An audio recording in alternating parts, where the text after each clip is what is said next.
Bien, está con nosotros Héctor Zappesoni, que es nada más y nada menos que el director del Servicio Meteorológico Nacional. Le agradezco mucho, Héctor, que ha venido. Vino con mucho papel, Héctor. Vino con muchos papeles. Porque otra de las historias de las noticias es el calor. Así es. Digo, como noticia en sí misma, ¿sí? ¿Esto es raro? ¿Esto va a volver a pasar? ¿Hay que acostumbrarse? Digamos que es raro porque es excepcional. Cuando uno llega a un extremo, o sea, cuando uno bate un extremo de temperatura, bate un extremo de hora de calor, evidentemente es excepcional. Digamos que... ¿En dónde está aritméticamente sostenida la excepcionalidad? Bien, desde 1906 a la fecha, o sea, al 2013, en mediciones en forma continua hechas en el Observatorio Central de Buenos Aires, indican que, digamos, el diciembre más cálido había sido el diciembre del 94, con 25.5 de promedio de temperaturas máximas. Después seguía el diciembre del 2010 con 25 y después seguía el diciembre de 1967 con 24.9. Este diciembre, al día de hoy, está en 26.7. Está 1,2 grados mayor que el máximo valor obtenido, en promedio de las máximas. Así que es... ¿Desde cuándo? En todo el mes. No, pero digo, el mes es el de las mínimas más altas. No, yo estoy mostrando acá son las máximas temperaturas. En las máximas temperaturas estamos en promedio de los 30 días en 26.7. Y los promedios anteriores que yo mencioné, que eran de 31 días, eran 25.5. ¿Y estos 26.7? Sí, ¿Es récord absoluto? Es récord absoluto. Desde que existen las mediciones. Desde que existen las mediciones. ¿Que arrancan en? 1906. O sea que desde hace 107 años no hay en Buenos Aires este promedio de temperatura en el mes de diciembre. El mes de diciembre. De 26.7. Sí, señor. Y el de mínimas todavía es interesante. El promedio de las mínimas da... El máximo que teníamos era 21.0 y 32.2, que eran las máximas y mínimas, perdón, 31.3 y 25, que eran para 1975 y 1989. 31.3 y 25. Y nosotros estamos ahora, en promedio, sin tener en cuenta el día de hoy, en 32.2 y 21.0. O sea que estamos absolutamente batiendo los récords de las máximas medias, de las mínimas. ¿Está bien lo que medias? estamos poniendo el diciembre más caliente en 107 años? Sí, sí, exactamente. El diciembre más caliente en 107 años. Pero lo más interesante es la longitud. Nosotros llegamos... De días. En la longitud de días. En el caso de las mínimas, llevamos desde el día 15 al día 30, con mínimas superiores a 23.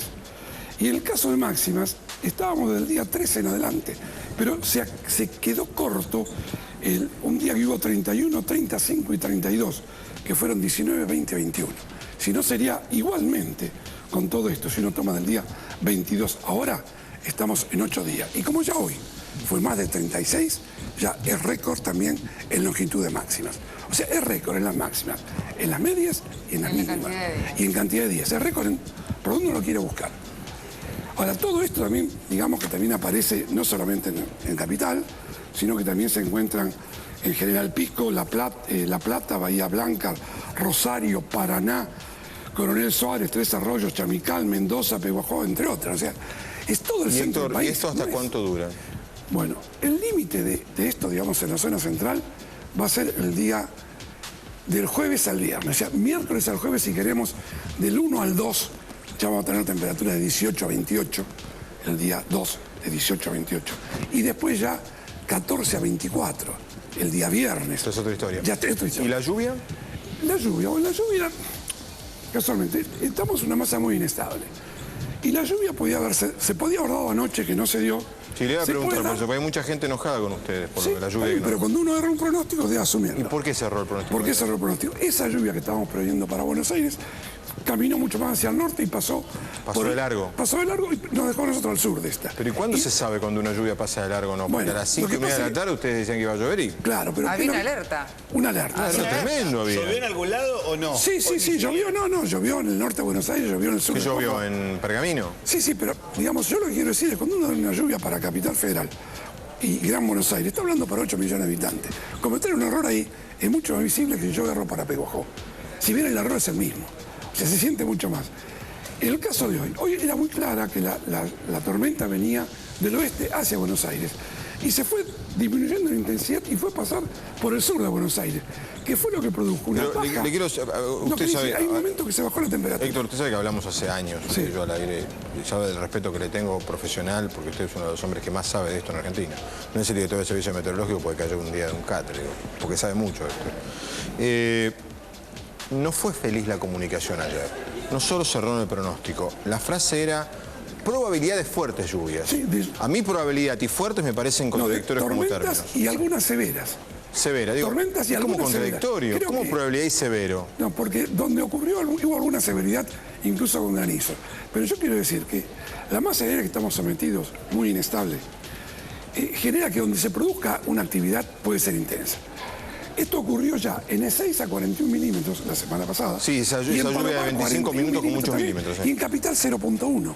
O sea, no pasó nada, apenas mojó. ¿Cuántos minutos u horas antes puedo pronosticar una lluvia? ¿Cuántos minutos? Hoy, con este calor. No, hoy con esta condición hay que tenerla detectada por el radar y estamos en el orden de las 2/3 horas. ¿Está bien? Para dar con certeza de que eso va a llegar. Pero igual, quiero decir... ¿Se emitió anoche una alerta avisando que no iba a llover? Sí, se bajó. A la noche se levantó la alerta. Yo creo que tenía que haberse levantado antes. Y asumo, ahí falló. Y asumo la responsabilidad. Yo lo leí, yo miré a las 7 de la tarde... Y era de 5:30, 7:30, y seguía. Y era harto evidente, mirando el cielo, que no había una sola nube, que no puede empezar a llover a las 8 de la noche. Eso es peligroso, porque muchas veces uno ve el cielo y lo que uno ve de arco por ahí no permite ver lo que está llegando. Pero por lo menos tenía que haber un velo cirroso, que no lo vi. Lo que la parte de arriba de los cumulonimbus, eso no se veía. ¿Y ahora, hoy va a llover? Bueno, la idea es que podría esta noche haber una tormenta. ¿Podría? ¿Qué porcentaje es? Digamos, hay probabilidad de que exista una tormenta en la madrugada. Yo quiero decir esto, que la que venía hacia nosotros pasó por el sur y fue la que produjo un descenso de temperatura de 1,4 grados, cuando era 36,2 y pasó a 34,8 en la tarde. Sí. De 18, del valor de las 18 horas a 19 bajó 1,4 grados. Poquito, ¿no? Muy poquito. Suena consuelo. No, esta noche puede llover.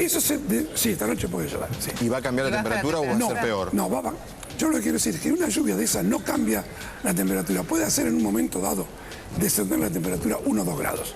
En algunos casos sí, pero luego se repone porque está dentro de la misma masa de aire. Hay que esperar un cambio. Y quiero decir otra cosa que para mí es importante mencionar. Lo que nos está pasando a nosotros está en relación con lo que está ocurriendo en Brasil.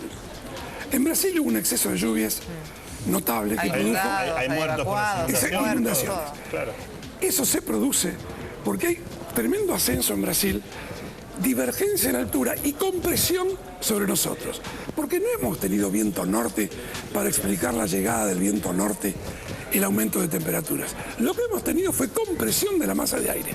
Se comprime, como es el efecto de un inflador cuando uno infla una bicicleta. En el extremo uno comprime el aire y se calienta. El aire desciende y calienta. Y en esta época del año hay dos efectos. Uno, la compresión y el otro, la radiación. Estamos en un momento de máxima radiación. Los dos efectos se sumaron. Ahora, este efecto, que es de un sistema de bloqueo, que afecta a Brasil en cuanto a precipitaciones y a nosotros con sequía, se está moviendo lentamente. En Brasil va a dejar de llover y acaba de entrar temperaturas más agradables. ¿Y eso es principios de enero? ¿Y se viene la lluvia? Esto sería principio de enero. Pero ¿y se viene la lluvia entonces? Debería llover, pero no... Uno muchas veces espera que después de una máxima temperatura o un periodo tan largo de calor haya un diluvio. Es probable que por ahí llueva y muy poco. Héctor, otra cosa. ¿Todas las lluvias tienen un ocasional que haya granizo? No. ¿Y por qué los comunicados de ustedes dicen? No, muchas veces, yo les quiero decir una cosa. Acá hubo una granizada un 26 de julio. Sí, histórica. Del 2006.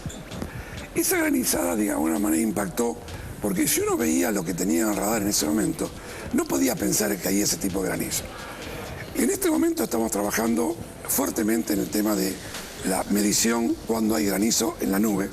Y quiero decir que hay un proyecto a nivel nacional de construcción de radares meteorológicos, que es un proyecto que se llama SINARAME, Sistema Nacional de Radares Meteorológicos, en la cual está el Ministerio de Planeamiento, el Ministerio de Defensa, para la construcción de 10 radares argentinos que van a ser instalados. ¿Y eso va a permitir mejorar el pronóstico? Eso va a permitir mejorar sobre todo las alertas y sobre todo de fenómenos como ese granizo. ¿Cuánto cuesta eso? Eso cuesta, un radar meteorológico está aproximadamente en $1,5 millones. Nada. No es plata. Nada. Para el Estado Digamos, nada. el tema son los mantenimientos, lo posterior, pero... ¿Cuánto van a tardar en construirse? Bueno, ya el primer radar está funcionando en Bariloche, que es el radar experimental hecho por INVAP. ¿Cuándo va a estar todo el sistema funcionando? No, en 3 años estarían los 10 radares instalados. ¿Y eso va a cambiar la manera de pronosticar? Eso va a cambiar la manera de generar las alertas de corto plazo. Las de 3 horas, que Las son de las 3 horas, problemáticas. exactamente. Que son las que no te permiten pronosticar adecuadamente granizo y viento. Exactamente. Eso sería una mejoría notable. Capítulo humedad, Héctor. La humedad es baja en este momento. Sí, 36%. Si fuera arriba del 50, que estamos asfixiados. Sí, por supuesto. Por eso, digamos, tuvimos mucho tiempo en esta ola de calor que no se dio sensación térmica, porque no había humedad suficiente. Ahora empezó a aparecer la sensación térmica por esa razón.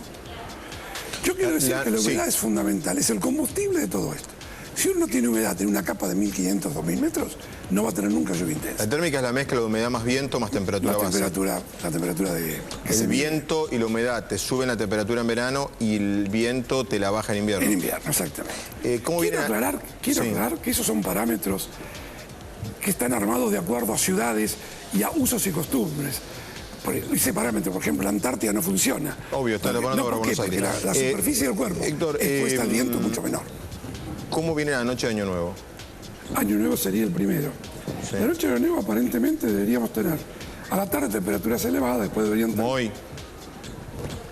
Hoy, sí. Como hoy. Como hoy, sí. ¿Puede haber 40 de térmica mañana? Podríamos llegar a 34 el día primer Año Nuevo. ¿Y mañana 31? Y mañana 32, 31. ¿A la medianoche? A medianoche. No, a medianoche baja la temperatura. 28, 29 grados. Si yo estoy a la misma hora en Paternal y en una casa en San Isidro, ¿hay 4 o 5 grados de diferencia? Sí, porque San Isidro está más cerca del río. Yo quiero decir, la brisa de arriba... Si estoy en un departamento en Recoleta, más menos que en Paternal. Igual, te vas a Cañuelas y de todas maneras... La brisa llega hasta Cañuelas, por hacer un ejemplo. La brisa penetra más de 100 kilómetros en el continente. Y esto juega tanto para verano como para invierno. Exactamente, pero juega más para verano, porque las diferencias térmicas en verano entre la superficie de la Tierra y el río son mayores que en el invierno. Y en Buenos Aires, pero no cerca de un río, no sé, La Matanza, todo lo que esté cerca del agua mejora, porque siempre Buenos Aires, del agua hacia técnicamente, hoy, ¿qué clima tiene? ¿Cómo se llama? En un libro de geografía, Buenos Aires tiene un clima ¿qué? Hoy diría un tropical seco sería hoy, porque no habría... Porque no llueve. No habría, claro. ¿Desde cuándo Buenos Aires tiene un clima tropical? No, nunca. O sea, en este momento tenemos una situación tropical, pero Buenos Aires no tiene un clima tropical. ¿Y por qué tiene un clima tropical? Porque las condiciones de tropicalidad no están dadas en Buenos Aires. En cuanto a humedad, temperaturas máximas, mínimas, no. ¿Esto que pasó puede volver a pasar? Yo digo, ahora pasó una vez. Digamos, yo diría que es poco probable que ocurra en enero y febrero. Digamos, porque el máximo de radiación lo tenemos en diciembre y los primeros días de enero. Y si ya en los primeros días de enero yo tengo un descenso, me queda poco probable. Pero no debo olvidarme que en el 87 se suspendieron las clases en marzo por un efecto de ola de calor. O sea que, cuidado, pero un efecto de ola de calor más corta, fue de 5 días, pero puede ocurrir.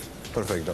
Héctor, gracias por la clase. No, gracias a usted. Nos ha dado una clase, Héctor Sapesoni, del tiempo y del pronóstico, y además algo que hay que decir, que reconoció el error de ayer de la lluvia que no fue.